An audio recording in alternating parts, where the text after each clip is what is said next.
Good morning, sir. I am Marvin Batasinin from the BSRT3B, and today I will be performing the pulse oximetry monitoring. Before we're going to start the procedure, let me introduce to you first the materials or the equipments that a respiratory therapist or a nurse must have. So I have here digital pulse oximeter, plaster, and cotton balls for cleaning the pulse oximeter sensor. So now let us proceed to the procedure. So the first procedure is to verify the physician's order and review patient's chart. Next, observe standard precaution, including hand washing. Hand washing deters the spread of microorganisms.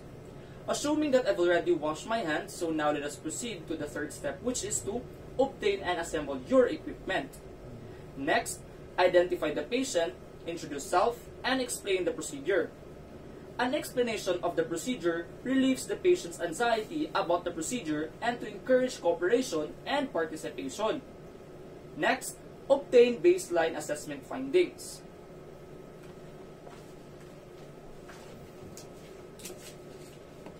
Christopher Alitonwar, room 302 for continuous pulse monitoring.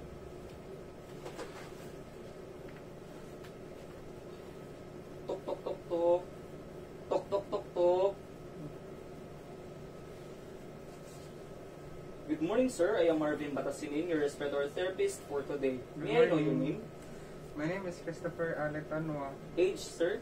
I'm 25 years old. How about your date of birth, sir?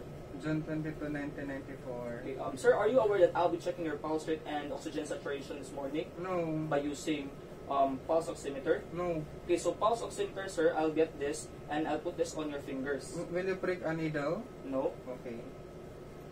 Shall we start, sir? Sure. Okay, thank you, sir. Next, select site to attach the probe. Remove nail polish if necessary. Presence of nail polish may give false readings. Next, warm select site.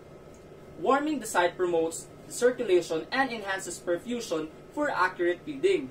Next, place the disposable or reusable probe to the selected site. Ensure the sensor is the correct size for the site chosen. Next, secure the probe to the site with plaster, making sure it is not too loose or too tight. Too tight or too loose probes or sensors may produce erroneous readings.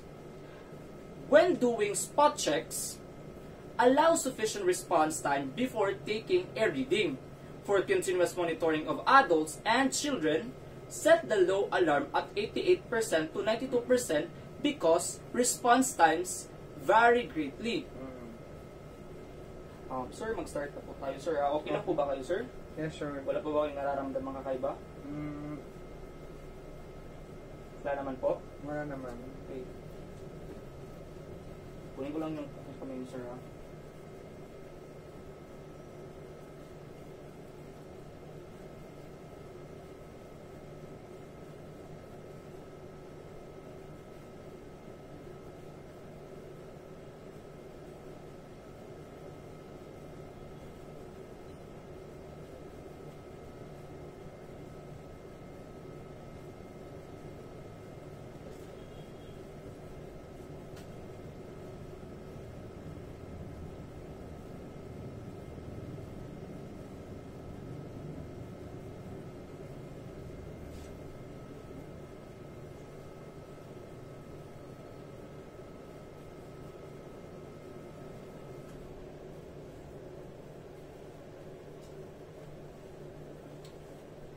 So next, report the readings to the NOD or physician accordingly. Next, inspect the sensor site frequently throughout the duration of continuous monitoring and change it as needed to rotate the site and ensure accurate readings. Sir, check lang ko, sir, ha? Okay. Tanggalin ko na, sir, ha? Okay.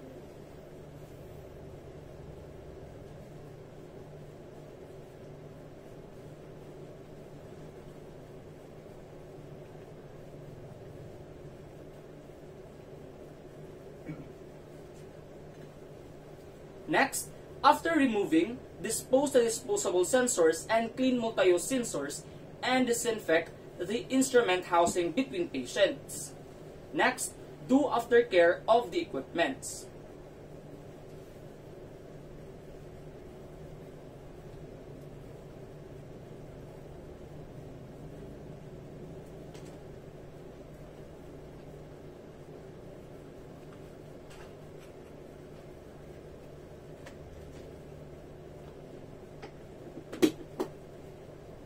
Next, wash hands. Hand washing deters the spread of microorganisms. So, assuming that I've already washed my hands, so now let us proceed to the last step, which is to document pertinent data. A written summary provides an accurate documentation of the care and response of the patient to the treatment.